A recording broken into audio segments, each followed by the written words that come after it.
Hey everyone, welcome to another episode of The Lion, the Way, and the War, where we talk about Jesus, his church, and the spiritual battle that surrounds us all. My name is Brandon Bonner, And I'm Kirk Allison, and and we'll we'll be be your your host. host.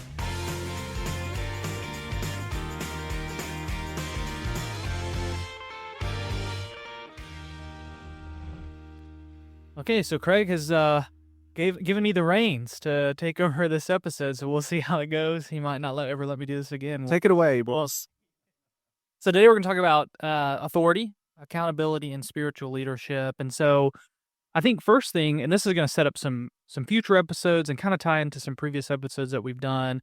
But I think the first thing is to open up with is we know that every church has leadership, right? Yep. And so we're not going to dive into about you know, who should be a leader necessarily or how do you become a leader, but we're really going to talk about in what authority do leaders act on, um, and what do they act for, and how do we hold them accountable, and really diving into what does biblical leadership, biblical authority, and accountability look like. Okay.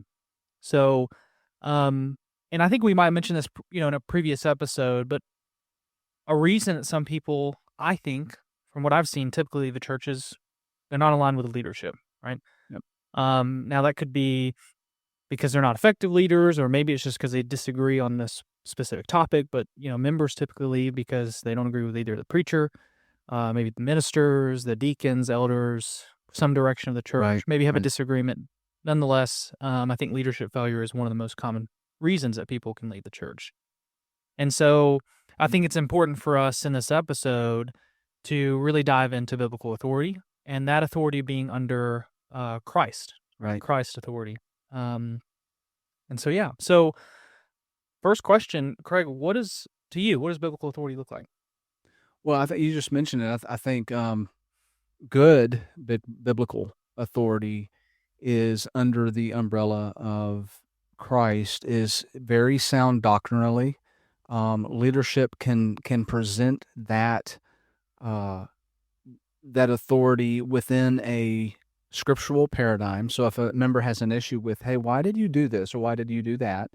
The leader can sit down and take the congregant through good biblical interpretation, exegesis, not adding or taking anything away, keeping it within the context, and being able to explain this is why we made this decision. This is why we're doing this, because we have a source here, Jesus Christ, who mandates this, who says this.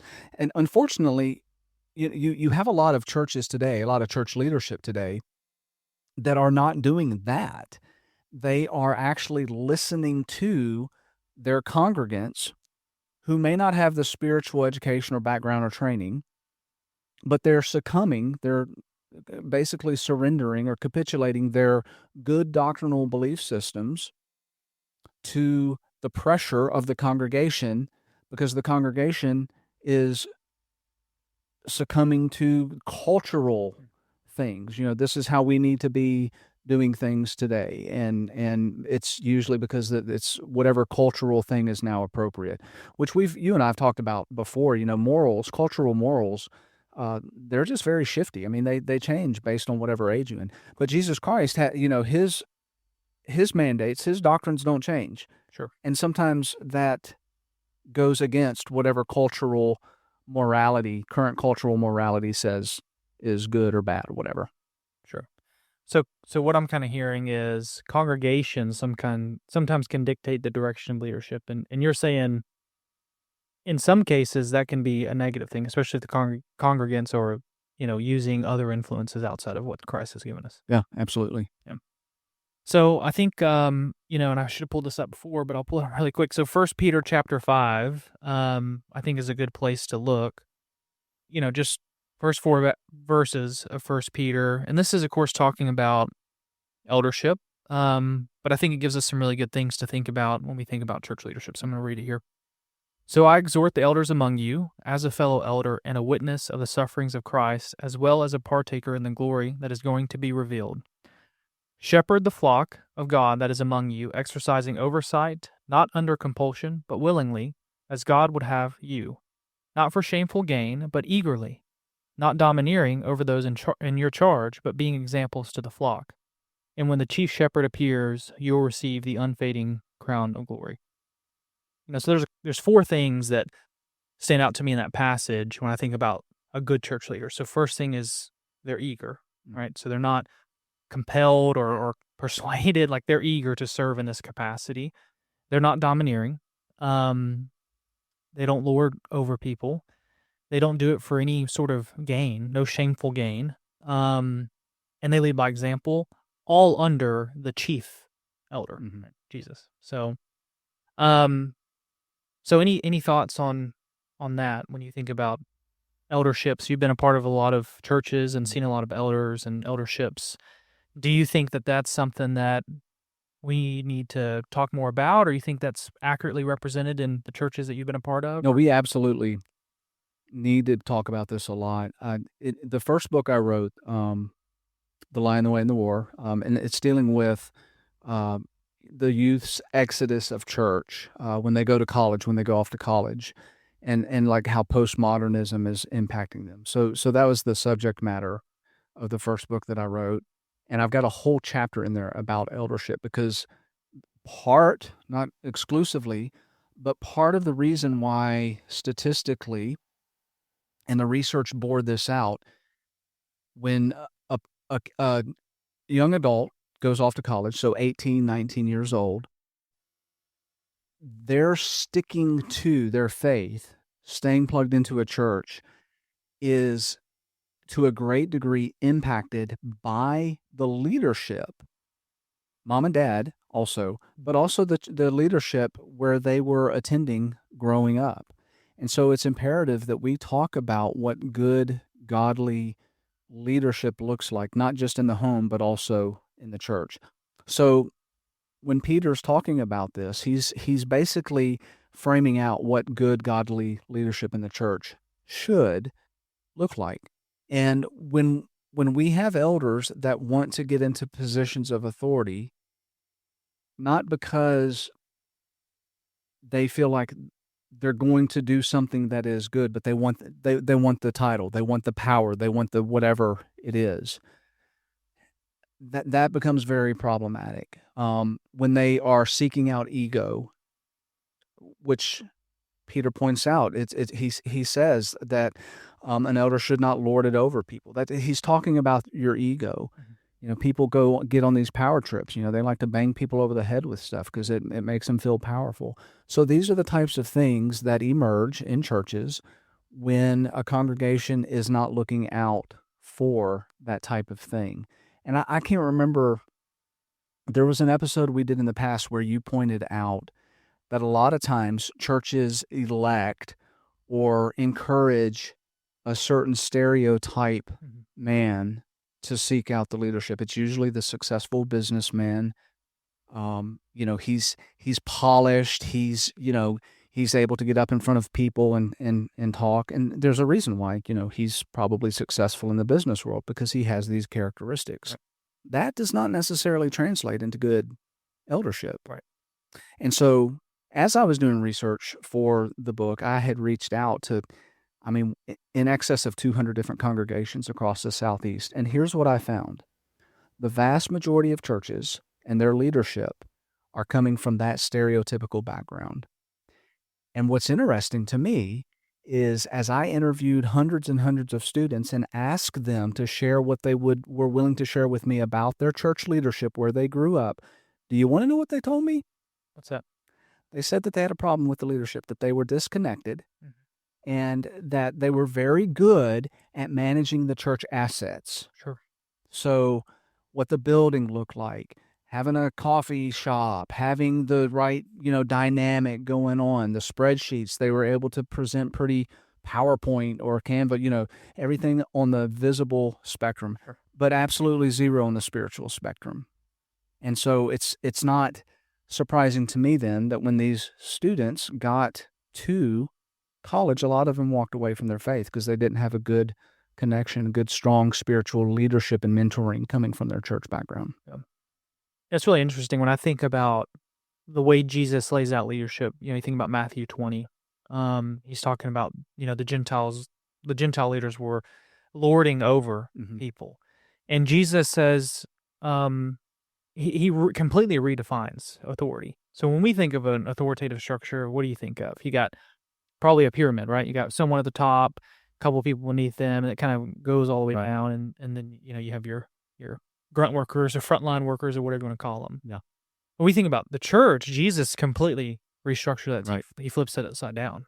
He says, "Yes, you the elders are in a leadership position, but you serve the congregation. You lead them by example."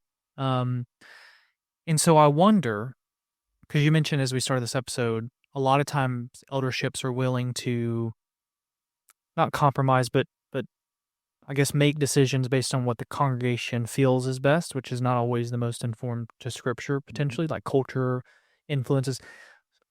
So do you think that that is a potential barrier, that an elder looks at passages and said, "Okay, I need to be a servant leader, and I'm willing to serve as much as I can," and sometimes that means maybe compromising, like not compromising, but maybe changing positions because I want to serve the congregation rather than have hard discussions and conversations on why it should be this way. Yeah, okay, so there's some caveats to that. I think that, we have to define first what servant leadership is, and obviously, Jesus models that perfectly, and so what you see in that is that even though he served, and the great picture there is to, envision him with his apostles, and he's getting down and he's washing their feet. But he also did not compromise at all on the convictions of what morality looked like. So he's serving, he's meeting the needs of those that need the people that we probably wouldn't want to hang out with. That is leading by example. He's showing his apostles, hey, I know you may not think a lot about these people because they don't smell good, they're poor, they're whatever, but these are the people that inherit the kingdom of heaven, the meek, the lowly, the poor, the hungry, these are who I'm gonna reach out to, and I'm going to serve them. Didn't care about ego. And so that defines what servant leadership looks like. While you're humble and you don't care about your ego and you're serving others, fulfilling needs, but you're also not compromising on the convictions, on the belief systems. And so he also demonstrates that as well. That we've talked about it before, the passage in John where the woman is caught in adultery. Very compassionate, very graceful, so merciful to her. And he sets those religious leaders on notice, basically. He calls them out for being hypocrites and says, whichever is without sin, cast the first stone. And so they all walk off. But then what does he do to the woman? He says, go and sin no more. So he addresses the lifestyle, the sin issue, while also showing compassion. That is, I think, what defines servant leadership. And so a lot of leaders today have confused that. And they think, to your point, oh, being a good servant leader means that I need to not rock the boat. And if I've got a lot of people coming to me saying, hey, um, let's do this, and it may not be sound doctrine. They're like, okay, well, we'll do that. And a lot of times you see those situations that end up dividing the church. Yep. I just passed one the other day that are going to a second service. It's a good example that we see this within our own churches, the churches of Christ. The low hanging fruit there is instrumental music, right? And so it doesn't matter what you feel doctrinally on that, or like yes or no, but there's churches literally dividing over it because you have elders who are willing to divide the church to pacify whatever the majority voice is in a congregation. Sure. Yeah, and I think, spiritual leadership's kind of a buzzword right now, at least in the business world. You kind of have this new age of a generation coming in and what they're looking in for leaders. So I think it's important for us to also know that that might be a buzzword, but it does have to have teeth to it, right? You can say I'm a servant leader, but not actually represent one. Yeah. And I think that, this is nothing like this is not my opinion on the eldership here at our congregation in Central. I think there's a lot of benefits of it being a team, right? It's not just one elder. Right. It's a team of elders. Everyone's going to have their own strengths and positive attributes and talents that they bring to the table, and others are, they're all going to be different, so that you can hopefully be a a good representation of the congregation being Right. connected and continue to have visibility with the congregation. So, Absolutely. yeah. Yeah, we talked a little bit before about the autonomous setup of the churches of Christ. So you don't, like you said, Jesus basically that power structure, that authority structure, he flipped it upside down. And that's such a cool thing. It's a cool analogy to look at and see, when Jesus died on the cross, access to God then it was a much different thing under the existing power authority structure that the Jews held. They had to have the priest, then they had to have the high priest, and then only the high priest could go into the holy of holies once a year. And Jesus changed all of that. We all became high priest, and to demonstrate that both like reality and symbolically, when he's dying on the cross, that curtain that separates, that hangs in the temple and it separates access to the holy of holies, access to God, is torn asunder. It's ripped from top to bottom, um, by miraculous means, which symbolized that now, that power structure that we had to go through an intermediate to access God, the high priest, that intermediate, he did away with that power structure altogether. So now you and I have direct access to God Yeah. because we are high priests because of what Jesus did. So it's a cool thing to think about it in those terms. Yep. Yeah, that's super awesome to think about. Very encouraging. So thinking about leadership, Mhm. eldership, deacons, church leadership, whatever it might be. I know we've talked, and you've been a part of some that haven't gone super well. So, what, in your opinion, what are the subtle signs that someone could look for in their church leadership to say, is there some concern here with the church leadership of this congregation? Yeah, absolutely. Well, okay, so if they have red hair, often no, I'm just kidding. Everybody can understand, like, they can spot somebody that's got an ego. They've probably had dealings with them, and it's kind of like that attitude of, "I'm the smartest person in the room. It's my way or the highway." They're not willing to listen. They always think that they're correct.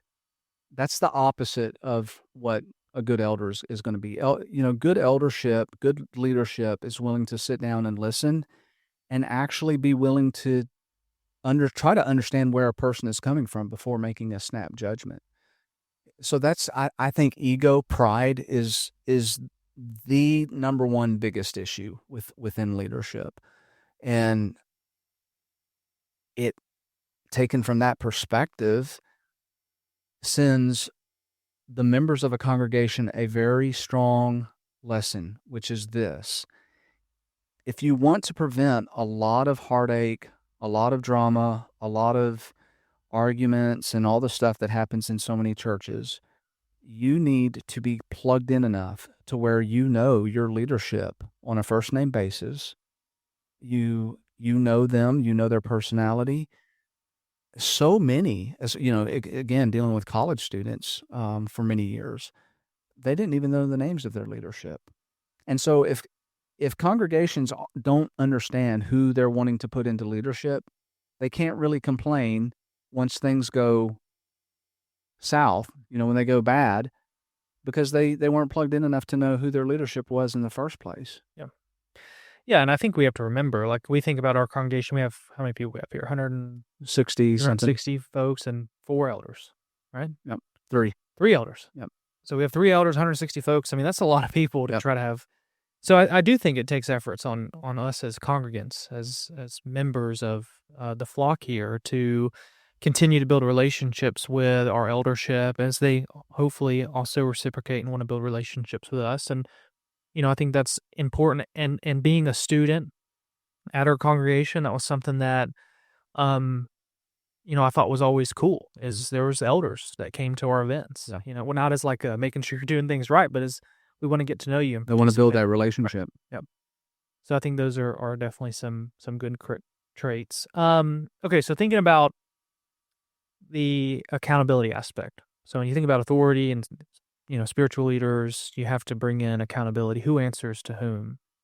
Um, so we see in Hebrews chapter 13, it's often quoted, right? Obey your leaders. Mhm. But in the same verse, it says what? It says the leaders will be held accountable. Mhm. So I think it's always interesting when we think about church leadership and kind of the accountability structure. I think a lot of times we can put elders, deacons, preachers on a pedestal, right? Make it harder for us to approach. And so I think that's something that, we have to think about. And so any thoughts on that concept? I think, specifically for the elders, um, the Greek word there are the pastors, um, which we get that there's a lot of denominations that get that confused. They call me a pastor, I'm not. I'm a preacher. So there is a difference there, and I wish Yep. people would study that a little bit more and understand the differences. But I'm talking about the hierarchy. So you have the eldership, usually just a few men within a church. Then you've got the deacons. They're kind of you know, the the workers. They're going out and they're organizing. They're over a certain area of responsibility, and they report to the elders. That oversight there. And then you have basically everybody else, um, the preacher included. I mean, I have some authority, but I see myself as a member more than I do some figurehead or somebody in a position of authority. So I think that understanding that from an accountability standpoint, the elders in particular, and now I'm speaking for our elders here. I know that every one of these men take that passage extremely serious. I mean, just think about, I would lose sleep thinking about, I will be held accountable for the people that I shepherd in my congregation. So I want to make sure that I'm not like I'm pouring myself into scripture. Like when we talk about doctrine, when we talk about these issues that culture is influencing elderships to, just kind of toss some doctrine out the window and go, okay, yeah, I don't know if they understand that they're going to stand before God and be judged Mhm. because they did not do a good job and they were responsible for souls and they led those souls astray. They're held accountable. That's why I like the word shepherd. That's what they're doing. What does a shepherd do? Leads the flock. And so they're going to be held accountable for that. And that's a huge, huge thing that I know our eldership takes extremely seriously. So you're a member at a congregation and you have a disagreement with the church leadership. How, from a scripture standpoint, how do you handle that? Um, that's only happened a couple times in my entire life. And, with the eldership, Jesus gives us instruction on how to handle that, like anybody else. So in this hypothetical situation that you're bringing up, um, we look at in the book of Matthew, he says, if you have an issue with somebody, and we've talked about this before, there's a step-by-step procedure of what you do. The eldership don't fall into another category. Like there's not a special circumstances for dealing with elders on that. If you have a legitimate concern, you go to that particular elder, or in this case, eldership, if they're all, it might just be one, could be all of them. And you state your case basically. You say, "Hey, I've got an issue with this, and here's why." And it may be a doctrinal issue, or it may just be something that you have a personal opinion over. And if you can't get resolution at that point, you take two or more witnesses that are understanding of the situation and go to them at that point and see. And so there's this procedural step that I think that from a biblical standpoint needs to be followed. And oftentimes we don't follow it, and it ends up getting us in a lot of trouble. Yeah. Well, and I think about in Galatians, right? Paul confronts Peter. I mean, you're talking Yeah, apostles here, yeah, and Paul. So it's even. I think maybe a reason that's there is just to show us that even the apostles were not right, above, being held accountable. right. Um, and Paul did it to Peter. Yeah. And so I think that's something that, as members of a church, I mean, that's something that we should do. I'm not saying give our elders a hard time, but holding each other accountable, Yeah. because I think we're all in this together. And that's I'm glad you brought that up because that's a good thing for us to remember is that we are all human. Even in that situation, we're talking about the apostle Peter. This is after Jesus has ascended into heaven. Right. And you look at him and you would think, I mean, man, I mean, he's like super holy, whatever. And what was the issue there? It was his pride. It was how he was appearing to other people and who he was, going to eat and associate with. Yep. So anybody is susceptible to, the human flaws that we have. Sure. So yeah, it's a great example. Yeah. Any closing thoughts? I think for me, this is one of the paramount discussions that any church should and could be talking about, because the rise and fall of congregations, the health of congregations, in large part is due to good godly leadership. And so, when we look at statistics right now that are coming across, uh, there's some good ones, but there's also some bad statistics out there. Church in decline, memberships, churches closing their doors, that kind of thing. And for me, in particular, my passion is what happens to the kids that leave churches and go off to college, because I personally saw a direct correlation with kids that stayed in church. I tracked it, and guess what? They were coming from good, godly leadership, and I can't overstate that. And the ones that got to college and left, they were coming from the type of leadership that, on the outside we would look at and go, "Oh, wow, that's good." And a lot of people do. They were managing all the physical assets really, really great, but the spiritual side of the youth was just, it was being neglected completely. Spiritual demonic bombs are exploding in their church, and they're not concerned about that. What they are concerned about is making sure that, the building looks nice, or they've got the latest and greatest AV system or whatever. Well, that's easy to do, right? It's tangible. Sure. It's Yeah, it's and that's easy why to they do it. control. Yep. Yeah. And it's more difficult to They handle some of these Right. things that are unseen. Yeah, the material stuff they can display in front of the congregation and say, "See what a great job we're doing." Yep. And that should be the least of their work.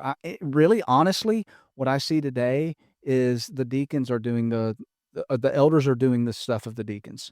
Managing physical assets, all of that kind of stuff, that should be deacons doing that. Yep. And then going to the elders and saying, "Hey, here's the executive summary. Are you okay with this?" Yep. And we fall victim to it as members. Like I think about a couple weeks ago, the AV system here had some issues, and that was the talk of the congregation, which is fine. I mean, that's it was distracting. Yeah.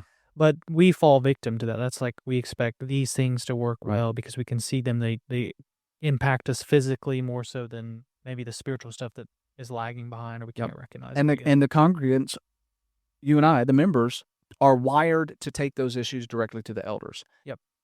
That honestly, a good, healthy congregation, the elders should never be getting involved in the minutia of that type of stuff. That they should be concerned about the spiritual welfare of the congregants, and let people that have the aptitude to deal with the material stuff, the running, the operational stuff of the church, let them manage. Let them do that. Yep. Well, and something too that the elders, I don't know if they still do it. I'm sure they do, but they had a dedicated prayer time as part of their regular meeting, Yes. and they would intentionally pray by name for the members of the congregation, of whatever things they might be going through. Like that is a good representation, I think, of what our elders should be dealing with. I don't think, I'm not going to mention any names, but I'm going to say this. Last Wednesday night, I had one just to underscore what good eldership looks like. And I know they're all three of our elders are on the same page, but one came and sat with me because he knew that I was struggling with an issue, and he sat with me and prayed with me all through. He came in an hour early, so all before class time and then all during class time. He spoke to me. He counseled me. He was looking after my spiritual welfare. That is what good eldership looks like. Yep. So, Okay, well, that's all I got. We're on all the major platforms: Spotify, Apple Podcasts, YouTube. We got 20 listeners, I think, about. up to 20. That's great. Yeah. So hopefully you continue to check us out. Yeah. Check out Ministry League, also another one of our sponsors. One of the best apps I think that are out there, just all inclusive. Thanks to Central Church of Christ, our eldership here. We have this great podcast room that we're able to do this ministry work, so other people can be uplifted and maybe learn some things. Until our next episode of The Lion, the Way, and the War, be kind to one another, love one another, and remember the Creator of the universe loves you so much that He gave up His only Son for you. Have a blessed day.